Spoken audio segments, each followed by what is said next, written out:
Hello. समय को देखते हुए नाग पंचमी के शुभ अवसर पर भोजपुरी थिएटर जंक्शन की तरफ से आप लोगों को हार्दिक हार्दिक अभिनंदन है। नमस्कार, प्रणाम, जय भीम, जय भारत, जय संविधान। और आप लोग से रिक्वेस्ट है कि बेल आइकन को दबाना और सब्सक्राइब करना न भूलें और कमेंट जरूर करें। सावन के महीना में एक जनी बाली अपना पति देव से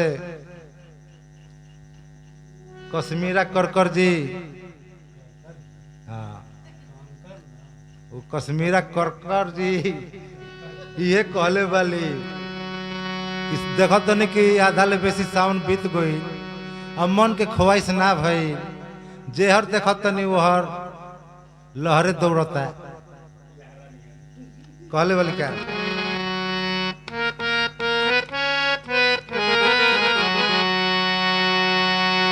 सखे सावन,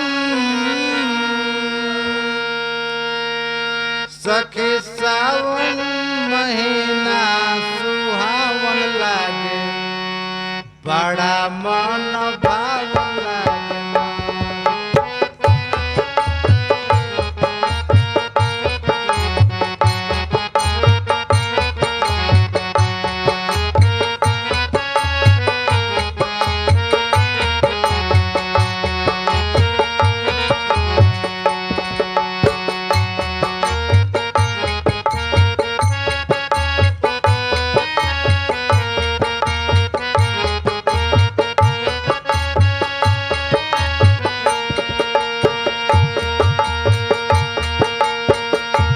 निकला के बरसात सावन के फुहार,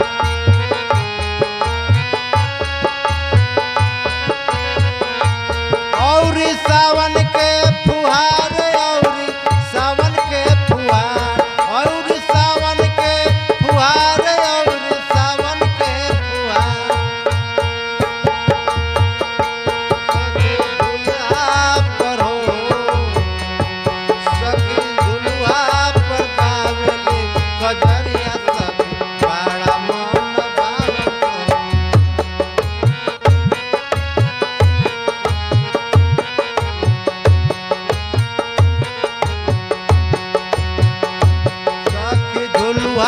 पर हो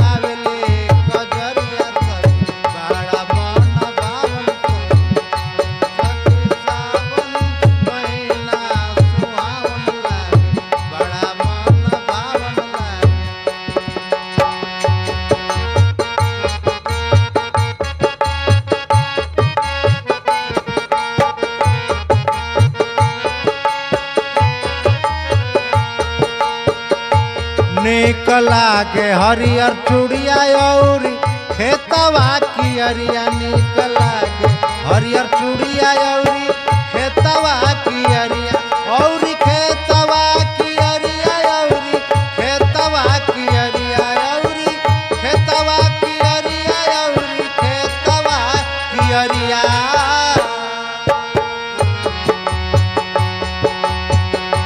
सखी कोयल के बोली मन भावन लागे, बहुते सुहावन लागे।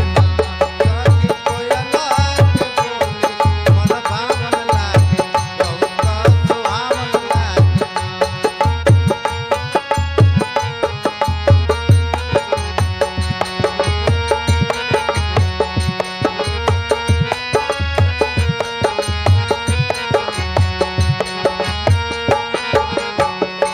निकला के अमरैया और तालवा तलैया, निकला के अमरैया और तालवा तलैया, और तालवा तलैया, और तालवा तलैया, और तालवा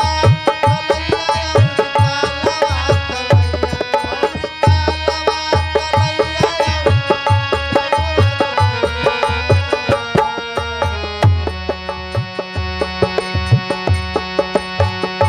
सखी झकझोर मार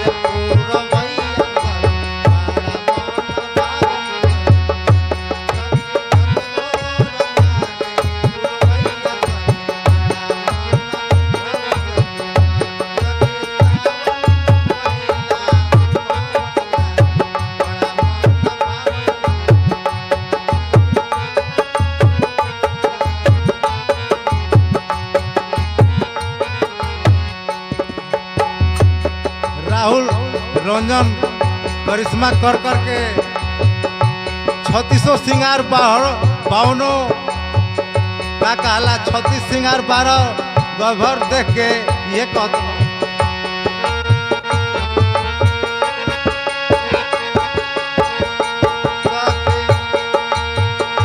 नीक 36 पाकवान और 16 हो सिंगार नीक लागे 36 पाकवान और 16 हो सिंगार और 16 हो सिंगार और 16 हो सिंगार और 16 हो सिंगार और 16 हो सिंगार और 16 हो सिंगार